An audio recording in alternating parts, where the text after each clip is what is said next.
Breeze Nation, we are back. What is going on? This is your boy Jordan JC, aka Mr. Meaty, and we got another NFL draft player breakdown for you. This time, I'm going in the direction of interior issues for the Chicago Bears.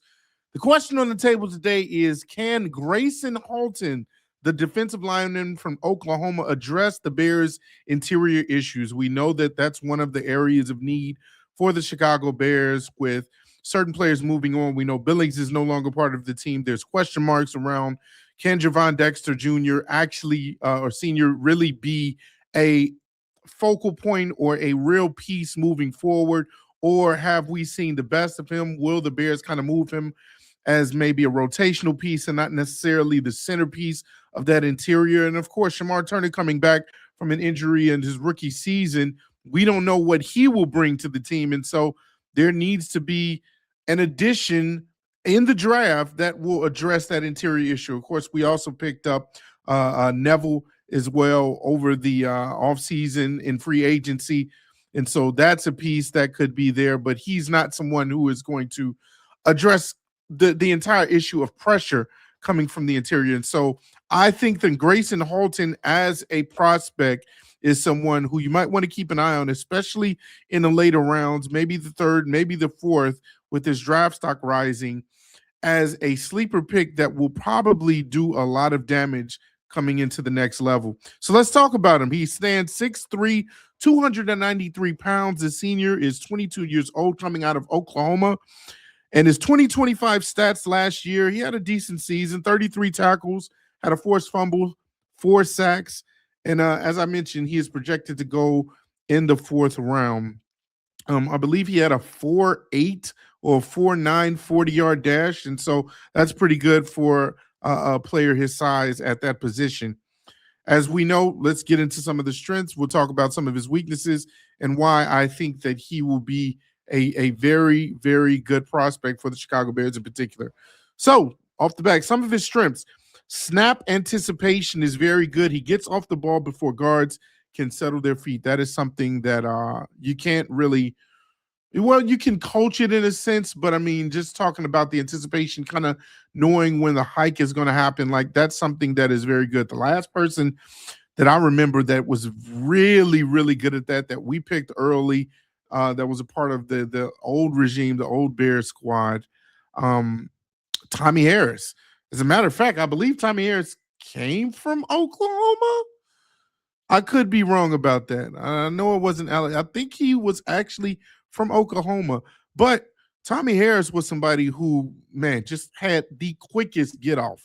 Like he was in the backfield before you could hiccup as soon as that ball got snapped. And so that is something that is a very good strength to have, is that you're keeping the defenders and the blockers off balance, because before they can get into their stance to try and fend you off and ward you off to create pressure and coming into the quarterback's face, you are already in their jersey. You're already pushing them backwards. And so that's a good thing that he has in his toolkit.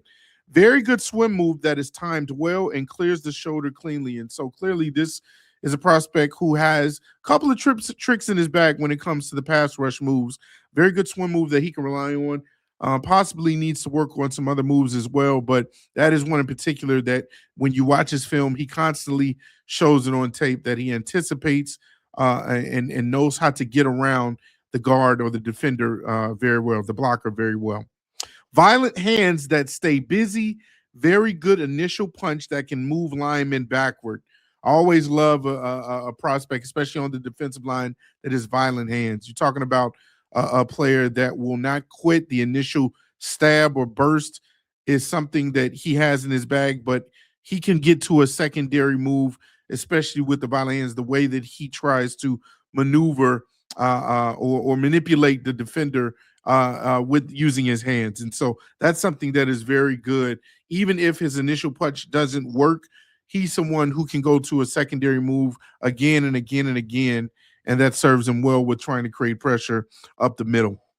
Now, not just very good in run or pass plays, this is another prospect that is very good also in the run plays as well. He's good at finding the ball carrier laterally and slides down the line to meet him And also, he can hold his gap pretty well. And so, whether or not you're talking about a run to the outside, he's someone who can kind of get through the pile of traffic and really get that pursuit angle perfectly on the running back and meet him on the outside. And then, of course, when it comes to the inside runs, he is someone who can meet you in the gaps, who can hold his gap very, very well and stop that run right then and there. And so that's obviously an issue that the Bears had time and time again, was giving up gas yardage, especially in the middle, where we thought that we would address it when you had big man Billings and Javon Dexter and Dio Adengbo, but that tandem didn't necessarily pan out the way we thought. And so here's a player, here's a prospect who could potentially be very good when it comes to that,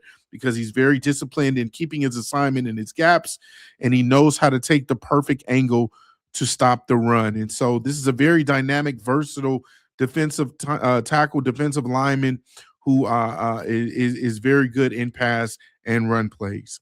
Now, some of his weaknesses: short arms means he rarely controls blockers. The only issue with him is that he has 31-inch arms. That is in the lowest tier grade as far as arm length. That can be a problem because when it comes to double teams, he doesn't necessarily have a chance. And obviously that would be because other defenders are being freed up to try and rush the quarterback. But if he gets double teamed, it is game over when it comes to that. And so that's clearly something he can't technically work on. You can't work on arm length. You are born with what you're given. But of course, something that he can improve on is his strength. That could be possibly an advantage for him. The more and more he works out every offseason, he builds up his endurance and his strength. That's something that can offset the potential of his short arms being at a disadvantage or being a detriment to him getting to the rusher, or to the quarterback, I should say. Stands straight up on contact and gets walked back by double teams. Very poor pad level at times. And so again, that is a serious concern that he needs to clean up. We've seen that with players that have been on the team, and including the ones that are still on the team. Javon Dexter has had an issue with pad level, just standing a little bit too straight up at times. Has all the strength in the world, has some decent pass moves, but he can't seem to lower his pad level and attack from a lower base and a lower level to get under the body and pushing that guard or that center back. And so that's exactly what Grayson Halton needs to work on. That's why, again, he's projected to kind of go in that fourth round, because he has traits that you love. He has the agility, he has the speed, he has certain techniques. He's very his IQ for the game is very good, but there are certain just natural abilities that he doesn't have, including his arm length, and then that pad level that he needs to improve on. But of course, over time, you get with the right coach, you get with Dan Rashard. As I've mentioned before, these are things that can get cleaned up in a sense where you'll see him improve year after year if he were to have an issue with that. And of course, that's something, and I believe Dan Rashard is a maniac when it comes to he'll, as you see in interviews, he'll tell the truth. This is what this guy needs to work on. This is what he's bad at. This is what we need to improve on. And so you bring a Gracen Halton in here. I shouldn't even say Dan Rashard. Dennis Allen. I'm thinking offensive line. Dennis Allen is someone who's going to pinpoint that issue and then continuously try to develop that into a Gracen Halton. And you've seen, again, him work with some of the best, whether it's the interior or the outside rushers in Cam Jordan and others, including Trey Hendrickson as well when he was on the Saints. And so I think that Grayson Halton will be in good hands if he were to come to the Bears. Last but not least, again, those 31 and 1/8 arm length, they're bad when it comes to controlling blockers. And so we've talked about that. That is the biggest red flag. Again, something you can't control. But overall, you like the numbers from a Grayson Halton. He's someone who continued to improve the more and more he came along in college. Had 4 years in college, is a senior again. He showed a little flash in the Senior Bowl. And like I said, he's projected to go in the fourth round. And so for his value as a prospect, I think that he may even rise a little bit. That's a name that you've heard a little bit when it comes to the defensive line prospects, kind of get some shine and get some attention because of some of his combine numbers. He's very good in the 40-yard dash.